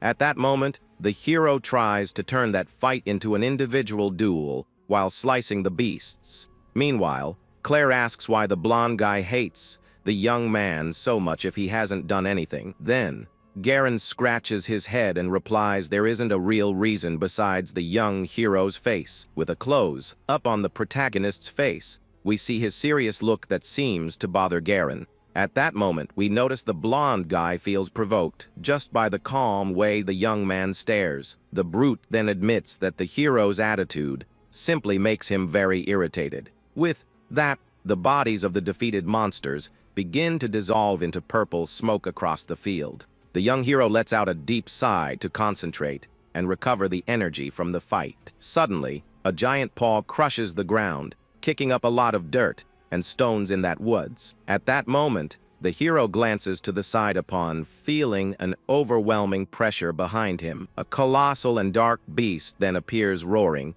and the young man asks if it has finally arrived. With a blurred movement, we see the hero preparing to face the new challenge that has emerged. Then, the system displays a mission to purify the corrupted bear to recover his powers. We see the absurd size of the beast before the hero, who seems tiny next to the monster, and is then shocked to realize that creature is not a simple mutant like the others. With that, the instructor runs to help the young man, saying it's too dangerous to fight alone. Suddenly, a reddish cut crosses the screen, indicating a surprise attack coming out of nowhere. Then, the master's face is illuminated by a sinister glow, and his eyes widen in shock. A violent impact then happens, throwing in back while the blonde guy Garen appears with his shield. With sword in hand, the brute calls for the guide and assumes an aggressive combat stance. At that moment, the blonde guy's eyes glow red, and he asks if he didn't tell the guide to stay put. The scene changes to the palace of Tania, where the king begins to talk about having summoned the warrior. The sovereign then says he has something important to tell, and the mercenary asks him to be brief. Then, we see Luas Crawford, the king of Tania, who listens to the hero complain about his job. With a yawn, the blonde guy hears the monarch tell that in the past, he also had 3 adventure partners. Then, the image of the demon King Barhao appears, who was considered the most powerful among them all. At that moment, the king reports that one of his friends panicked and fled during the final fight. With a bitter smile, he says the others fought desperately until they won and became heroes. Then, the monarch explains he used the enemy's castle as a base to found the kingdom of Tanya. He then opens his arms, remembering that everyone called him Luas, the legendary hero king of those lands. With a dark face, the sovereign says that a short time later, that coward ended up returning. Then, he clenches his fist with great anger, stating that the fellow stole something precious from him. The king then states with hatred that the traitor took away the very title of hero that he had. Mockingly, Garen asks if the king couldn't defeat the fellow since he seems so upset. At that moment, Luas replies that someone in his position cannot act on impulse due to politics. The blonde guy then asks what the king really wants from him since he wasn't summoned just to listen. With a serious look and glowing eyes, the monarch calls for the warrior to give his order. Then, the king orders Garen to hunt down and eliminate the hero Jung Won once and for all in the world. He then promises that after completing the job, the blonde guy will be able to become the new official hero. With that, we see a close-up of the mercenary's evil smile, who seems to have accepted the proposal. Back in the present, Anne is shocked to notice the blonde guy's strength and murderous intent. Then, an explosion happens in the background, and the master shouts for the hero, trying to understand the scene. Then, the blonde guy moves with absurd speed, leaving the martial arts instructor with no reaction. At that moment, the master realizes that the opponent's power level is much higher than it seemed. In wonders if the blonde guy hid his strength the whole time, but he doesn't understand the real reason. Then, the warrior Garen states that he has an important matter to confirm with the hero. At that moment, the blonde guy observes the crater and tells the master not to interfere in what he's going to do. Meanwhile, in the young man's mind, he realizes he ended up passing out again during the fight. Mockingly, the mysterious voice calls the young man pathetic and asks if he's faking it. Back to reality, the protagonist is thrown on the ground, and his weapon rests far away from him. At that moment, the other heroes notice the beasts strangely aren't paying attention to them. Then, the giant bear begins to move away from the group, suspiciously carrying something in its mouth. We then see a close-up of the animal's heavy paw as it walks slowly through the forest. With that, something moves underground, kicking up dust and dry leaves in a fast trail. Suddenly, a strong impact hits the creature's head, causing it to lose its balance. From above, we see the blue smoke trail, and the voice in the hero's mind orders him to get up already. Then, the young man wakes up startled while the being inside him shouts, calling him an idiot for sleeping. Then, the young man kneels in the crater and tells the voice to shut up because he can't even think. But the beast advances again, and the protagonist refuses the internal help, telling the being to go away. At that moment, he grabs his spear handle firmly, showing he still wants to fight. With great agility, the hero runs toward the monster, summoning several energy blades. Then, an intense glow explodes on top of the bear's head, indicating the attack worked. Then, the beast roars in pain while trying to understand where that fast and precise blow came from.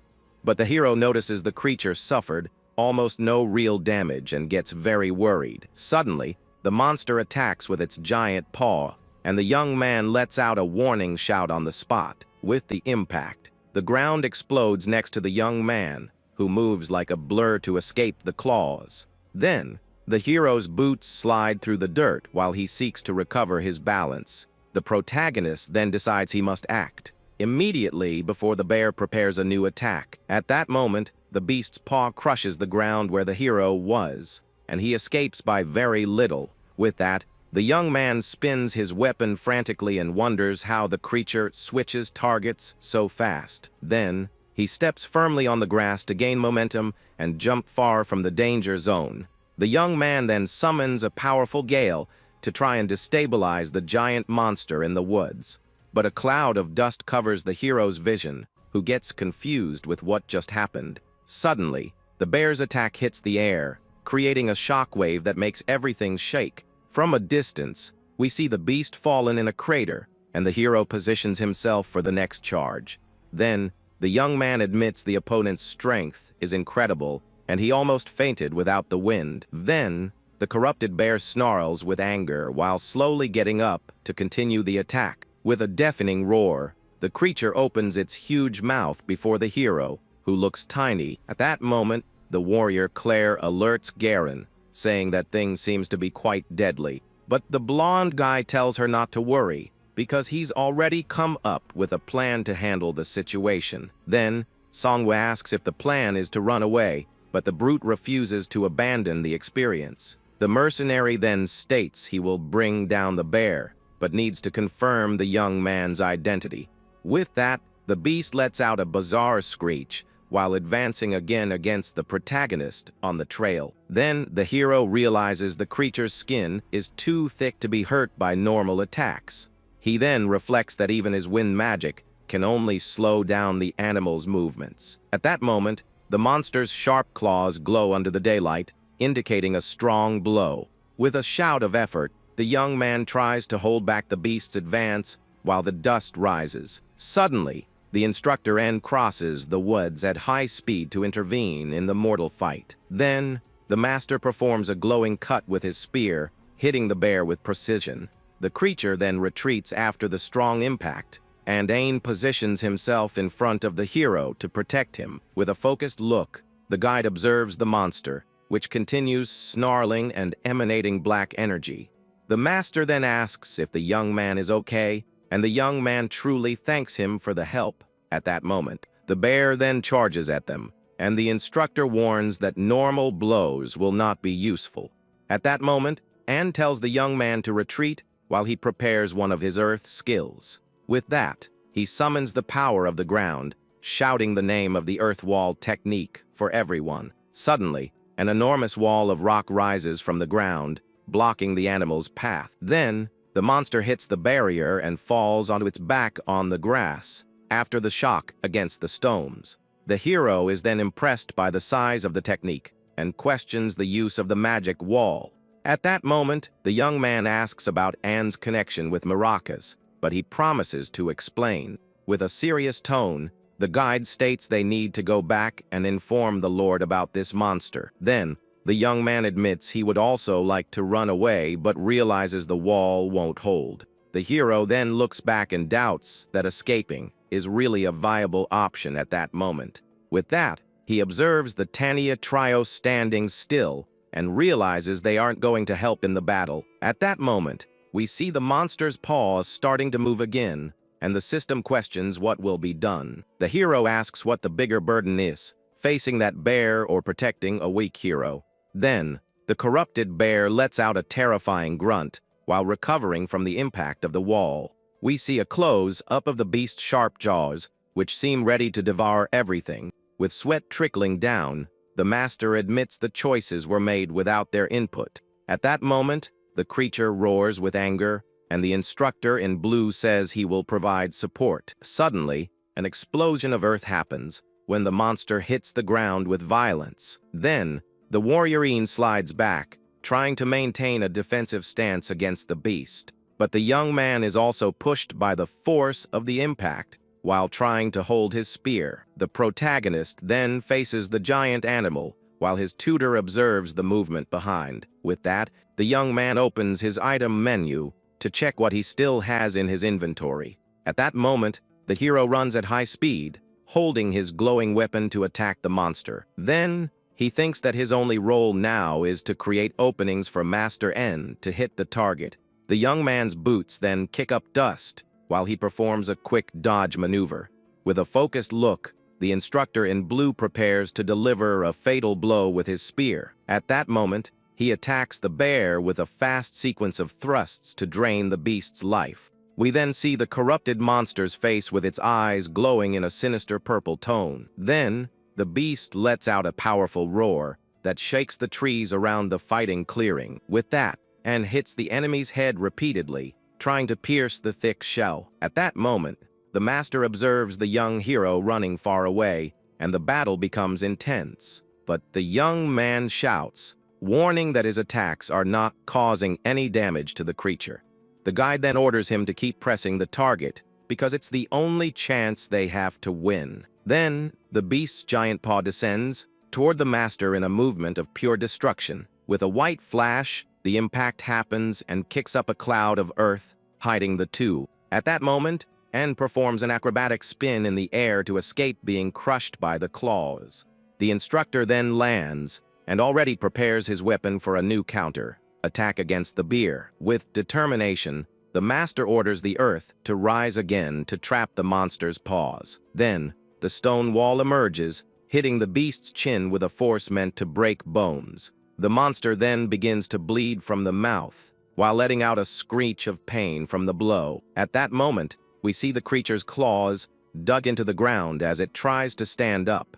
With an incredible jump, the warrior in blue flies high, preparing his spear for the final movement. Then, he focuses all his attention on the bear's heart, seeking to end the threat once and for all. The tip of the weapon then pierces the beast's skin, splattering a large amount of red fluid. But En realizes the spear didn't go deep enough to hit the monster's vital organ. With effort, he tries to push the weapon with more force, and the creature thrashes violently. At that moment, the bear uses its arm to hurl the master away in a desperate movement. Then, En hits the ground with a thud, kicking up a lot of dust and debris in the area. Then, the instructor remains lying motionless while the colossal beast approaches his injured body. With a close-up, we see the master's face covered in dirt and red marks, indicating he has passed out. The bear then turns its attention to the protagonist, who stands alone before that monster. At that moment, the hero shouts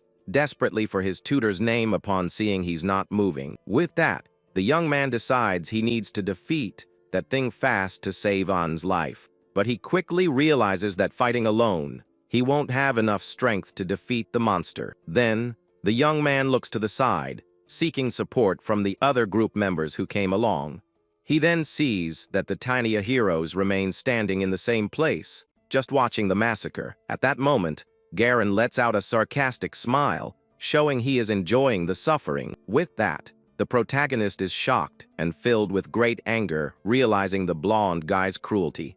The young man then reflects that a true hero should never act in such a cowardly way. Then, he focuses his gaze while thinking about the real meaning of being a hero in that world. We see the young man fallen on the ground next to his spear as the dust settles, revealing everything. At that moment, he mentally repeats the word hero, while trying to find the strength to get up. Because of this, a memory from 2 years ago emerges, showing the monarch Luo's when he was a warrior. Then, the young Jung Won appears in the past, calling out the king for having ignored people's lives. Then, the sovereign replies that their only objective is to defeat the demon king in return. Mockingly, he states he doesn't need to waste energy, saving those who don't matter. At that moment, the young man complains that they have completely abandoned a hero's sacred duty. But Luoz only smiles and tells the young man not to take things so seriously on that journey. With open arms, the king says he prefers to enjoy life in the other world without responsibility. Then, the memory ends with the hero fallen in the present, thinking about why he should risk his life. Then, the system displays a message offering the use of 30% of his original power. With that, the hero observes the blue screen while reflecting on the weight of using his strength for others. He decides to accept the system's offer because he understands that filling a hero's duty is his choice. The young man hesitates for a second, thinking he should save this power to find his brother. With a serious expression, he focuses on the combat while trying to control the mana in his body. Then, a slight smile appears on the young man's face, as he seems to have made a final decision in the fight. But he questions if hesitating now wouldn't make him just like the other cowardly mercenaries. At that moment, the giant monster attacks from above, and the protagonist prepares to release his strength. With a quick gesture, the hero activates a powerful magic that makes the air around vibrate intensely. Then, the gravity command is activated, creating an overwhelming pressure that hits the clearing. Then, The hero himself feels the weight of the technique and ends up being forced to his knees. But he grinds his teeth, trying to endure the absurd load, and the bear is also pushed down. Meanwhile, in the Kingdom of Odom, we see Lord Black concentrated in his library of scrolls. He slides his hand over the cover of an ancient book, seeking answers to the mysteries. With a tired sigh, the former Demon King complains that he has very little useful information. The veteran then reflects on whether he will need to invade the Imperial Archives to get what he seeks. At that moment, we see Emperor Julius Ei sitting on his imposing and superior throne. With a cold look, the ruler of the Central Empire shows he is aware of everything going on, but the Dark Lord shakes his head, denying the previous idea, and tries to stay calm. He then goes back to analyzing the scrolls, looking for some connection between the facts. Then, the bearded man observes the shelf full of old books and realizes that energy has been released. With surprise, he comments that the young hero seems to have recovered part of his fighting vigor. At that moment, the sovereign's eyes widen upon feeling that the forest's mana is different. He then stands up abruptly, stating that power does not belong only to the young man. With a purple aura, the master compares the sensation to the day maracas got involved in this. Then, he realizes that a new trial has begun and takes flight at high speed from the castle. Back in the woods, the Tania warriors feel the magical pressure and are terrified by the atmosphere. Garen falls to his knees in the brush and wonders if that is some kind of forbidden spell. At that moment, the brute feels as if the earth is trying to drag him down. Then, the blonde guy supports his body weight on his sword and asks the mage if she knows the magic. With difficulty, the redhead replies that the sensation seems to be from a gravity spell.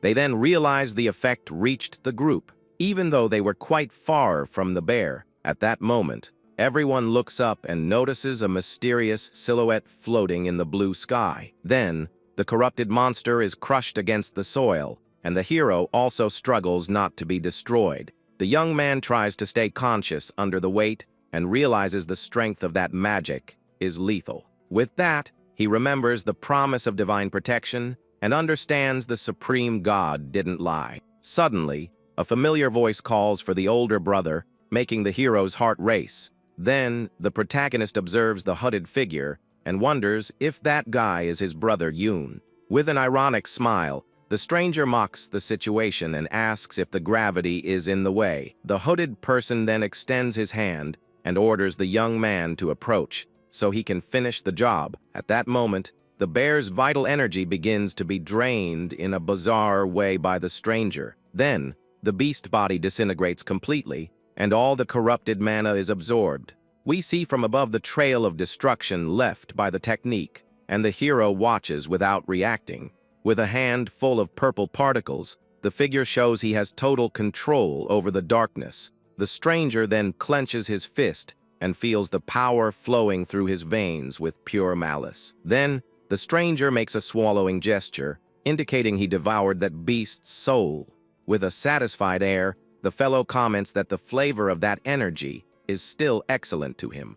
The hero remains crouched on the battlefield while watching the mysterious being land on the ground. Suddenly, an error message appears, warning that the mission to collect the contamination has failed. Because of this, the system applies a severe penalty, taking away all the young man's power bonus. At that moment, the young man observes the reddish warning and feels frustrated by losing the advantage. Then, the hooded figure stares at the fallen hero with a dark look that hides his true face. The stranger then admits the mistake sarcastically and says he will deactivate the gravity. With a simple gesture, he signals the release of the magic technique, maintaining a mocking smile. At that moment, the fellow makes a sign with his hands, indicating the wait on the hero has ended. The hero manages to breathe a sigh of relief, but continues staring at the stranger in search of an answer. Then, the young man goes on the attack with his spear, trying to hit the figure moving fast. But the protagonist misses the blow and gets confused, not knowing where his opponent vanished to. He then positions himself in the middle of the empty clearing and shouts, asking where the villain is hiding. At that moment, he looks up and realizes the fellow is still floating above him. Mockingly, the hooded person calls everyone cowards and says their strength is just talk. Then, the hero questions the term used and wonders if the enemy has other allies nearby. We then see a close-up of the opponent's purplish eyes, which seem to glow with a thirst for a fight. At that moment, the fellow pulls his hood back and asks if the hero can't recognize him. With that, the protagonist's eyes widen in shock upon seeing the face of the person he was looking for. He then shouts Yoon's name, asking what happened to make him change so much since the last time. Then, the young man questions his younger brother's eye color, but the villain tells him to forget it. With a cold look, the traitor orders his older brother to go away and never come back. But the young hero is confused when he hears Yoon say that world is now his true home. The protagonist then argues that their home is on Earth and they need to go back there. At that moment, Yoon states he discovered the truth and therefore became a much more complete being. With that, the younger brother mentions their parents, and the atmosphere becomes even heavier between the two brothers. But the villain notices his time is running out while observing the kingdom's capital in the distance. Then, a trail of purple light begins to fade, indicating that his magical presence is vanishing. At that moment, the hero tries to understand the strange words, but realizes his brother doesn't want help. Then, Yoon orders the protagonist to return home alone because he has chosen a path. With a dark tone, the young man says he has one last gift to give before departing for good. The hero then waits in anticipation and wonders what kind of item or message his brother will give. But Yoon only makes a rude gesture of provocation, showing the total contempt he feels for the young man.